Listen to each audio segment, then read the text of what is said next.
Good morning, everyone. Today's Bible reading is from Daniel chapter 7, verses 1 to 14, which can be found on pages 893 in the Church Bibles. In the first year of Belshazzar, king of Babylon, Daniel had a dream, and visions passed through his mind as he was lying in bed. He wrote down the substance of his dream. Daniel said, "In my vision at night I looked, and there before me were the four winds of heaven, churning up the great sea. 4 great beasts, each different from the others, came up out of the sea. The first was like a lion, and it had the wings of an eagle. I watched until its wings were torn off, and it was lifted from the ground, so that it stood on 2 feet like a human being, and the mind of a human was given to it. And there before me was a second beast, which looked like a bear. It was raised up on one of its sides, and it had 3 ribs in its mouth between its teeth. It was told, 'Get up and eat your fill of flesh.' After that I looked, and there before me was another beast, one that looked like a leopard, and on its back it had 4 wings like those of a bird. This beast had 4 heads, and it was given authority to rule. After that, in my vision at night, I looked, and there before me was a 4th beast, terrifying and frightening and very powerful. It had large iron teeth, and it crushed and devoured its victims, and it trampled underfoot whatever was left. It was different from all the former beasts, and it had 10 horns. While I was thinking about the horns, there before me was another horn, a little one, which came up among them, and the first 3 horns were uprooted before it. This horn had eyes like the eyes of a human being, and a mouth that spoke boastfully. As I looked, thrones were set in place, and the Ancient of Days took his seat. His clothing was as white as snow, the hair of his head was white like wool. His throne was flaming with fire, and its wheels were all ablaze. A river of fire was flowing and coming out from before him. Thousands upon thousands attended him. 10,000 times 10,000 stood before him. The court was sealed, the books were opened. Then I continued to watch because of the boastful words the horn was speaking. I kept looking until the beast was slain and its body destroyed and thrown into the blazing fire. The other beasts had been stripped of their authority, but were allowed to live for a period of time. In my vision at night I looked, and there before me was one like a son of man, coming with the clouds of heaven. He approached the Ancient of Days and was led into his presence. He was given authority, glory, and sovereign power. All nations and peoples of every language worshipped him. His dominion is an everlasting dominion that will not pass away, and his kingdom is one that will never be destroyed."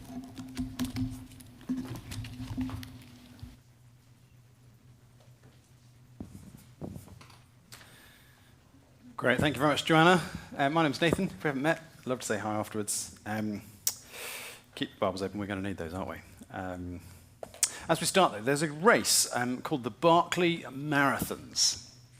It is famously the most difficult race in the world, apparently. It's far from the longest, though. Okay, Barkley Marathons is only 130 miles. I know that seems like quite a long way to most of us. Okay, 5 marathons back to back, but for the ultra-endurance athletes who go and enter this thing, okay, they've done a lot further. They really have. Every year, 40 of the toughest athletes on the planet are invited to come and attempt the race. But since its inception in 1996, only 20 people have ever completed it. It is famously a lot harder than you would expect. I watched a clip of a guy who was running the Barkley for the first time, and he goes up to registration and meets the guy who runs the race. He's like this big, bearded American dude, so I can't quite do the voice, but he goes up to registration. He says to him, "It's my first time here. What do I need to know?" And the guy just goes, "Son," you can imagine the voice, "Son, you don't know enough. Otherwise, you wouldn't be here." Okay, it's a difficult race. The course is outrageously hilly. Okay, the total elevation climbed and then descended during the course is sea level to Mount Everest and back twice during the race. Okay, some of it is so steep that runners have to go on hands and feet. Most of it is not on paths. You're just scrambling through undergrowth. The race starts at an unannounced time between midnight and noon, when the guy with the beard gets a shell and just blows it and makes a horn noise. It finishes 60 hours later, and the course changes every single year. Okay, you're not allowed a map, Not allowed GPS, no smartwatch. Well, you are allowed a map, but you have to copy it out by hand the night before. Okay, it's wild. The Barclay, you see, is just claimed athlete after athlete after athlete, full of confidence at the start, but who underestimated what lay ahead. Well, thankfully, you and I don't have to race the Barclay this morning. Instead, we are just back in the book of Daniel in chapter 7. But what we're going to see is a vision that God gave to Daniel of what lay ahead. And quite frankly, it makes the Barclay look like a walk in the park. So as we read this account, you and I are going to see what lies ahead of Christians before the end of the race. As we wait for the end that God has promised, what should we expect? It's our first time here. What should we expect? What do we need to know? Feeling nervous? Okay, good. Right, let's keep our Bibles open and take a look. Daniel's given a dream. He's given visions by God, and there are 3 parts, okay? They get broken up by in my vision at the night, so look out for that. Firstly, in verse 2, okay, the 4 winds of heaven were churned up. The 4 winds of heaven churning up the great sea, and 4 great beasts, each different from the others, came up out of the sea, okay? And then these beasts are described. And the first is like a lion. But it's not any lion, is it? Verse 4. It had the wings of an eagle. I watched until its wings were torn off, and it was lifted from the ground, so it stood on 2 feet like a human being, and the mind of a human was given to it. Okay, let's just hit pause before we go any further in this chapter. We should talk about what kind of writing this is. Okay, this is apocalyptic writing. And if this were a painting, okay, this would be more like Picasso than Polaroid. If this was a film, this would be more like Pixar than Planet Earth. What I mean is, when you look at Picasso or you watch a Pixar, you understand what you're seeing, don't you? But it isn't photo quality. It's not realism. It's not meant to look like reality. Instead, it emphasizes certain details and then makes you feel a certain way about them. Okay, that's apocalyptic writing. That's how it works. It's meant to communicate a theological reality, something true about God, and then make you feel a certain way about it. Okay, so back to the lion. The lion is meant to be intimidating, isn't it? I mean, look at it. It's got wings. It's a lion with wings. This is the animal that threatened to tear Daniel limb from limb last week. But then its wings are torn off it, and then it stands up and is given a mind to think like a kind of human lion. And then you've got the second beast, and this one's like a bear, verse 5. Can you see it? It was raised up on one of its sides. It has 3 ribs in its mouth and between its teeth. And it's told, get up and eat your fill of flesh. Okay? And the only bears I've ever seen have been at Colchester Zoo. And they're like this big, and they were fluffy, and they were eating fruit. Lovely. Okay? This bear is not like that bear, is it? This bear has bone and flesh in its mouth. It has killed, and it is told to rise and kill again. And then, verse 6, there's a leopard. And on its back, it had 4 wings like those of a bird. And this beast had 4 heads, and it was given authority to rule.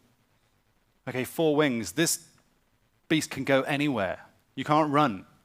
And you can't fight either. It's got 4 heads, 4 mouths, 4 sets of teeth. And it's given dominion. It rules. It's given authority. It reigns. Okay, we're firmly in the world of Picasso and Pixar. And the basic idea is clear, isn't it? These are really scary beasts. They're really scary. And each is given power, authority over people. Power to stand, power to devour, dominion. Well, there's the first part of the vision by night. And then verse 7. After that, in my vision at night, I looked, and there before me was a 4th beast, terrifying and frightening and very powerful. It had large iron teeth. It crushed and devoured its victims. It trampled underfoot whatever was left. It was different from all the former beasts, and it had 10 horns. Okay, these beasts, so far, they've had power to devour. And this beast has that same power, but more. Its teeth are made of iron. They can't be broken. It breaks in pieces and it crushes. It has 10 horns, okay? The horn is the business end of an animal. You don't want to end up on the wrong side of it. It's got 10 of them. And as Daniel is considering these horns, verse 8, while I was thinking about them, there before me was another horn, a little one, which came up among them. And 3 of the first horns were uprooted before it. This horn had eyes like the eyes of a human being and a mouth that spoke boastfully. Okay, just like the beasts that have come before, this beast is sort of human-like, isn't it? The first one was given the mind of a human. The second one was told to arise. The third one was given dominion to rule. Okay, this fourth beast with this little horn has the eyes of a human being and a mouth that speaks boastful things, great things of itself. Okay, if the first 3 beasts were meant to be intimidating, the fourth one is meant to be terrifying. It takes all that is worst about the previous beasts and it just multiplies them by 10. And this little horn that comes last is worst. Daniel's dreams, they're really nightmares, aren't they? But then, verse 9, as Daniel looked, thrones were placed, and the Ancient of Days took his seat. And then, like Picasso again, for the Ancient of Days, we're told just the details to emphasize the truth that we need to know about the Ancient of Days and make us feel a certain way. Okay, have a look, verse 9, the second half. His clothing was as white as snow. And white clothing, like the clothing that the Old Testament priests used to wear to show the holiness and the purity required to go into the temple, into the place where God was, in all his glorious holiness. His hair, the hair of his head was white like wool. White like wool, white like a really old person, I think is how that's meant to go, okay? But not kind of aged, is it? It's pure, it's white like someone who's never aged, but always been there. His throne was flaming with fire. Fire like the fire that engulfed Mount Zion, the mountain of the Lord, in the Old Testament when God came to his people and came down on the mountain in fire to show them that he was a God come to save his people and bring judgment. And it's not just the throne that's on fire. The wheels are all ablaze on this throne, aren't they? See, the beasts, they can fly, they've got wings, they can go anywhere. So can his throne, to do his work of judgment and salvation. And a river of fire was flowing, coming out from before it.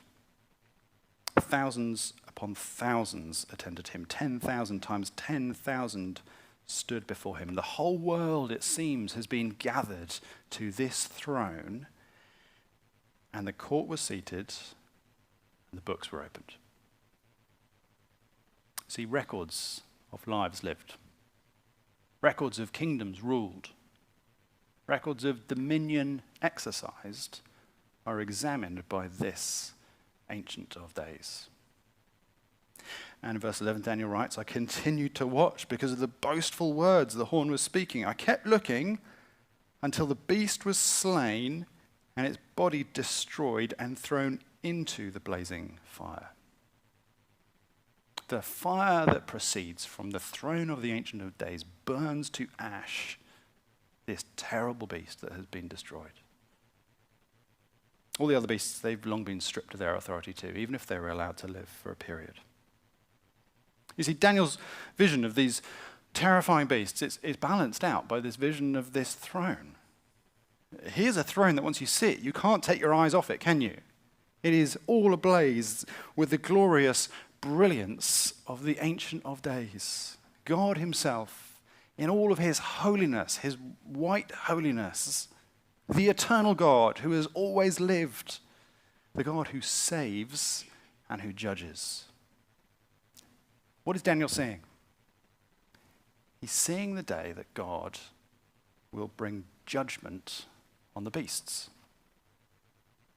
And on that day, verse 13, in my vision at night, here's the third part, I looked, and there before me was one like a son of man, coming with the clouds of heaven.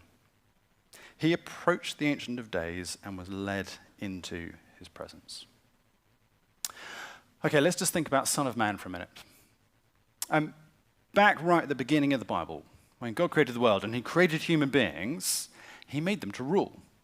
He said to Adam in the garden, have dominion over the fish of the sea and the birds of the heavens, over every living thing, every beast that moves on the earth. But by Genesis chapter 3, we read how mankind rebelled against God. And that order in creation was turned upside down. You see, now, part of creation, an animal, a serpent, spoke words of authority that mankind listened to and submitted to. And so mankind rebelled against God and was cast out of God's presence instead of being led into his presence. They were dirtied by rebellion, unable to ever go back near him. Do we see who the Son of Man is? Do we see what he's doing? This is a new representative of humanity stepping forth, and this one like a Son of Man approaches the Ancient of Days in all of his brilliant, glorious holiness and is led into his presence. He ascends the mountain of the Lord, as it were, wreathed in fire. He steps into the holy place wearing pure white. And all that dominion, that rule that was lost by Adam in the garden, that was taken by snake-like creatures, by beasts. Well, what happens to it? Verse 14. It's given to him. He was given authority, glory, and sovereign power. It's a dominion that is total. It's over all the earth. All nations and peoples of every language worshipped him. It's a dominion that will never end. It's everlasting. It will not pass away. His kingdom is one that will not be destroyed. This is what Daniel sees. This is the Picasso. And let's just think for a second about Daniel and what he was hoping for when he gets given this vision, when he sees this painting. You see, Daniel is one of God's people, but he's been taken out of God's land. He's been ruled by the king of Babylon and then subsequent kings. What does he want? What does he long for? He wants to go back. He wants to go back to God's land and be ruled by God's king. Here is a vision of exactly that moment for him, isn't it? God's king come to rule. How does he feel about it? How does he feel about it? Look, we're going to look through the rest of chapter 7 that we didn't read earlier. Have a look at verse 15. I, Daniel, was troubled in spirit, and the visions that passed through my mind disturbed me. Why is Daniel so unsettled? Why is he so alarmed? Well, he goes ahead in verse 16. He asks one of those standing there for the truth, for the meaning of all of this. What does it mean? Because he's longing for God's king. He's longing for God's rule. But what about all these beasts? Was he to expect what lies ahead before the end? It's the first time run a question. I'm new here. What should I expect? What are we to expect before the end, before the return of our king? Well, Daniel is given an interpretation, and firstly, he's told to expect beastly kings and then crowns. Take a look at verse 17 with me.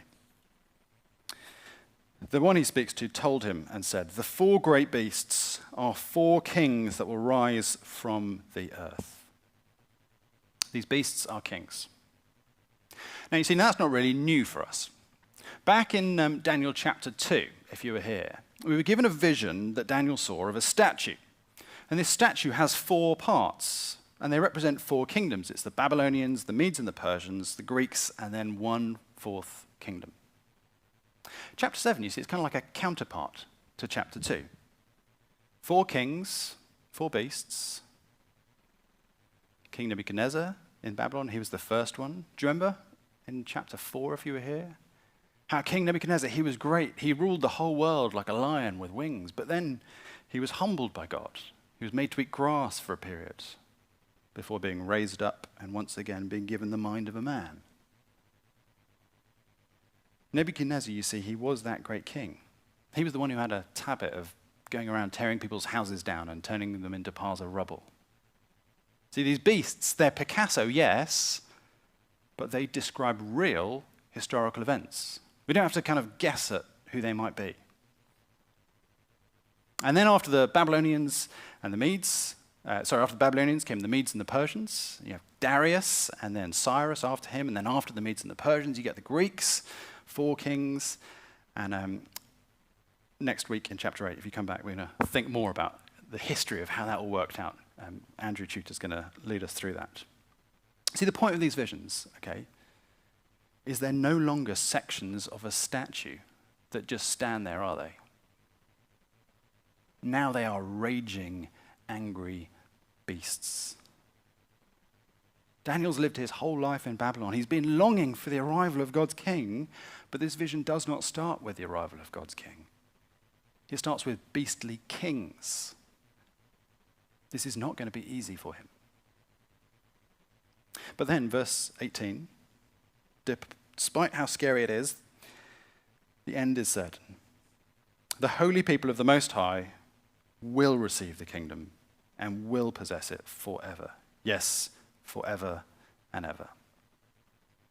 God's king, the one who he sees like a son of man, he will be given dominion and a kingdom forever. So for those who remain faithful to him, despite these kings, after kings come crowns. God's people will reign with their king forever. Okay, Daniel's given a vision of what's to come. He had to face the prospect of all those kings coming down the line. Beastly king after beastly king before crowns. And you and I today, we get to look back on that period of history. See, we actually see that the visions happened exactly how God said they would. The Babylonians, the Medes and the Persians, the Greeks, and then a 4th kingdom. We can name the kings. And during the reign of that 4th kingdom, one like a son of man came as well. That was actually Jesus' favorite title for himself. He uses it all over the place. You see what he's saying when he uses the title? He is the one who would undo what was lost in Genesis 3. He is the one who would be given all dominion and authority as the representative of humanity. He is God's king who would be raised up into God's presence. And it happened. It happened on the day that Jesus rose from the dead. Because he rose from the dead and then he didn't stop there. He ascended into the heavens and is seated at God's right hand, far above all rule and authority and power and every name that can be named. Before the end, though, there continue to be kings, don't they? Because the Ancient of Days has not yet taken his seat. He has not yet come to judge. And so for as long as there are kings, for those who remain faithful to King Jesus, seated on the throne, well, now there will be chains. Let me see, having been given the kind of basic interpretation, the beasts are kings, and then you'll reign. Daniel asks about the 4th beast. Verse 19, I wanted to know the meaning of the 4th beast, which was different from the others and the most terrifying with its iron teeth and bronze claws. And what Daniel is told is to expect beastly chains and then crowns. Daniel describes this beast, and then we find out in verse 21 that as he watched, the horn that appeared on the beast, the little one, was waging war against the holy people and defeating them. See, that little terrible horn, the most terrible of the terrible beasts, it made war against the saints. That's against God's people. It targeted them, it attacked them, it devoured, it crushed, it ground into the dirt. That is what I mean by chains. And in verse 23, He's given the explanation. The fourth beast is a fourth kingdom that will appear on the earth. It will be different from all the other kingdoms, and it will devour the whole earth, trampling it down and crushing it. Its 10 horns, verse 24, are 10 kings who will come from this kingdom. Not one king, but 10 terrible kings. And then there will be one king. After them, another king will arise, different from the earlier ones. He will subdue 3 kings. He will speak against the Most High and oppress his holy people and try to change the set times and the laws. The holy people will be delivered into his hands. See, this isn't just a one-time battle. This is a war being made by this beast, by a proud beast who speaks words against the Most High. He's going to change the times. He's going to change the law. I think that means he's going to make it hard for God's people to worship. He's going to try and change the festivals and the seasons. He's going to try and revoke the law of God. And God's people are going to be given into his hand. Okay, here's all this apocalyptic imagery. I think it's working for Daniel, isn't it? It's meant to make him feel a certain way. Terrified.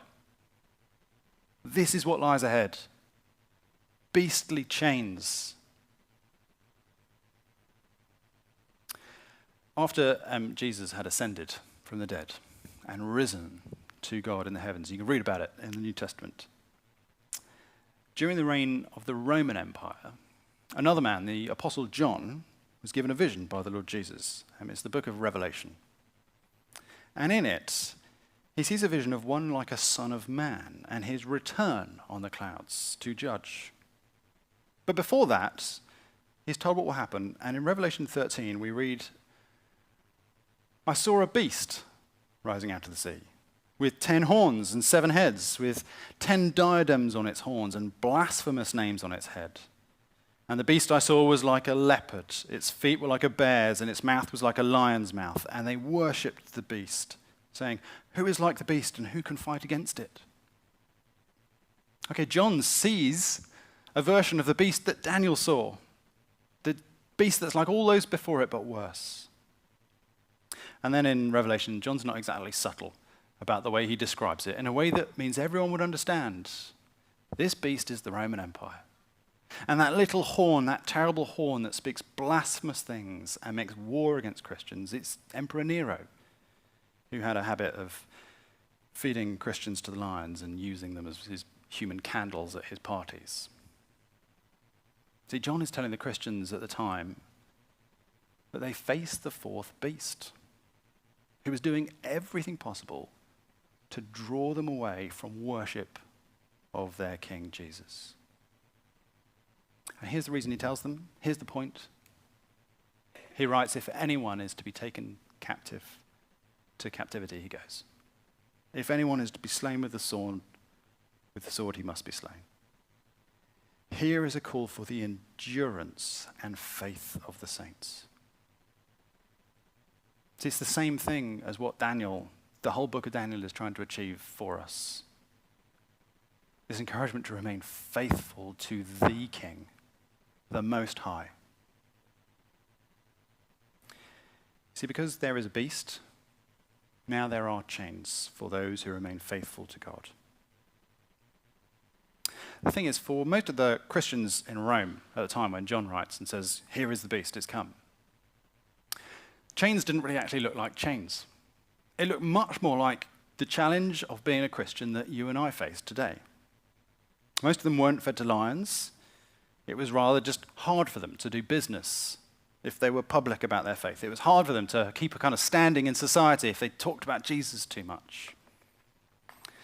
And the point of Revelation is that what feels just like an awkward conversation in the marketplace is actually the opposition of a raging beast, desperate to prevent you from worshipping the King.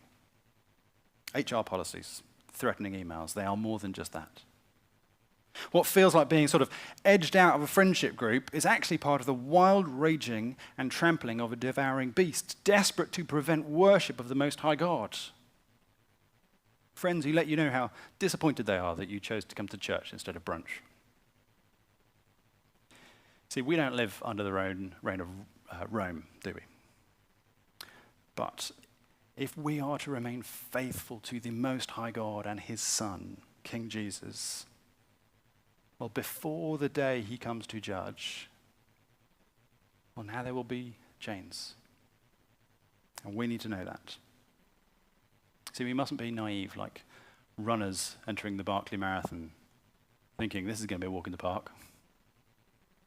You see, if you think that, you'll just give up when it gets hard, won't you? And there's another fact about the Barkley I should probably tell you, which is there's no prize. If you finish it, there's no prize. There's no money, there's no medal, there's not even a podium. The guy with a beard might just, give you a plastic chair and let you sit on it for a little bit. That's it. One athlete who completed it talked about why she kept going. She said her only motivating thought during the final marathon that she was running was that if she finished, she wouldn't have to come back and do it again. Why would you do it? Why would you do it? See, Daniel, he needs to know how tough it's going to be. Expect chains. But unlike Barkley, he also needs to know the end is certain and the prize is worth it. Have a look at verse 25. This beast will speak against the Most High and oppress his holy people, try to change the set times and the laws.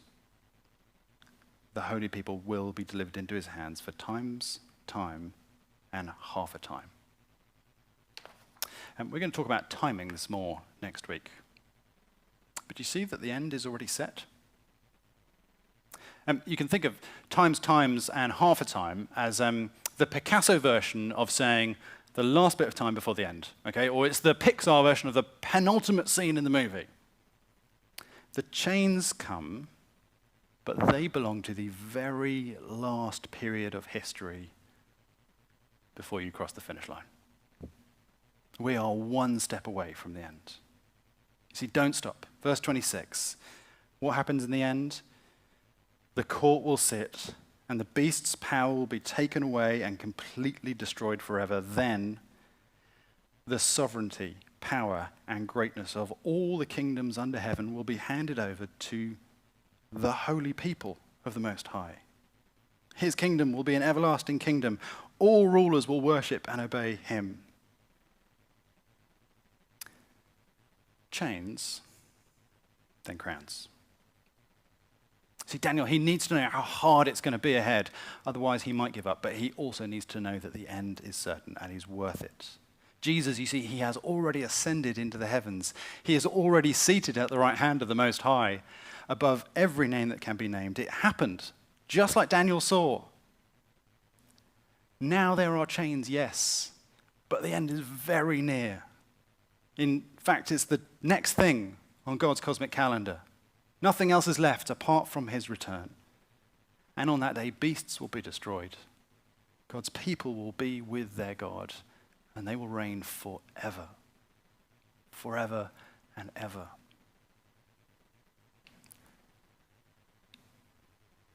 Kings, chains. King, crowns. We mustn't be naive. We live in a world where there are beasts who hate our worship of God. Jesus didn't promise us comfort now. He promised us chains. It is going to be harder than the toughest race on earth to keep going as a Christian. It is a cosmic war, and we may be wounded. I wonder if that unsettles us, if that scares us a little bit. I think it's meant to. It certainly did for Daniel, didn't it? And the point of being unsettled, the point of being a bit nervous about what lies ahead is that you hold on even more tightly to the certainty of the hope that we have. You see, Jesus already reigns. We know it because we've seen it. We saw it on the day that he died and rose from death and was taken into the heavens. And as surely as he went, he will come.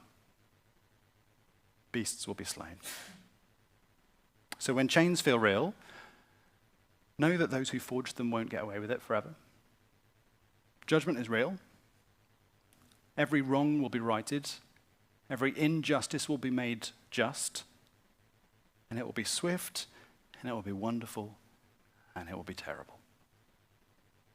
And then on that day, the nail-pierced hands of the one like a son of man who gave his life to invite us and bring us into his kingdom will place on the heads of all those who trust him crowns. And they will remain there forever, forever and ever. See, doesn't that change everything now? We are one step away from the finish line. So don't give up, don't give in. It's going to hurt now, but it will be wonderful in the end. So remain faithful to your King. And if we're sitting here today and we wouldn't call ourselves followers of Jesus, we wouldn't say Jesus is our King. Let me just end with a really quick observation, which is that Daniel's written in two halves. And chapter 7 belongs to the first half, which is written not in the language of God's people. It's written in Aramaic, which is the language of the Babylonians and the Medes and the Persians, those guys. The point is, God wants everyone to know this. This isn't just for his people. See, he wants everyone to know that history is on his timeline. It's happening exactly as he said. It might not look like it now, but Jesus had risen and he reigns. And that means we are one step away from his return. God wants everyone to know this because he wants everyone to turn to his Son, the Lord Jesus, and accept an invitation into his kingdom before it's too late.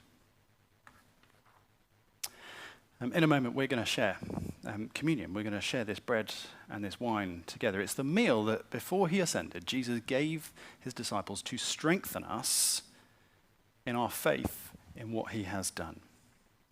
And Paul writes to the Corinthians, and he says, I received from the Lord what I passed on to you, that the Lord Jesus, on the night he was betrayed, he took bread, and when he'd given thanks, he broke it, and he said, this is my body, which is for you. Do this in remembrance of me. In the same way, after supper, he took the cup, saying, this cup is the new covenant in my blood. Do this whenever you drink of it in remembrance of me. For whenever you eat this bread and drink this cup, you proclaim the Lord's death until he comes. See, as we eat this ordinary bread, drink this ordinary wine, we remember how it is that Christ offered himself for our sin to bring us into his kingdom. But we also remember that means one day he will come again. On the night of his death, Jesus was asked by the high priest, are you the Christ, the Son of the Blessed One? I am, he said. And you will see the Son of Man seated at the right hand of power and coming with the clouds of heaven. See, Jesus is already our reigning king if we accept his invitation. And in the same way he went, he will return. Until that day, he's given us this meal. Because we can't see him, but we can taste and be strengthened in the reality of our King who will return. So let me invite musicians up. We are going to sing. We're going to remind one another of this reality, of what it is we hope for, of what Jesus has done for us, what is certain. And then we're going to share this meal together. Andy, let's stand as the musicians start.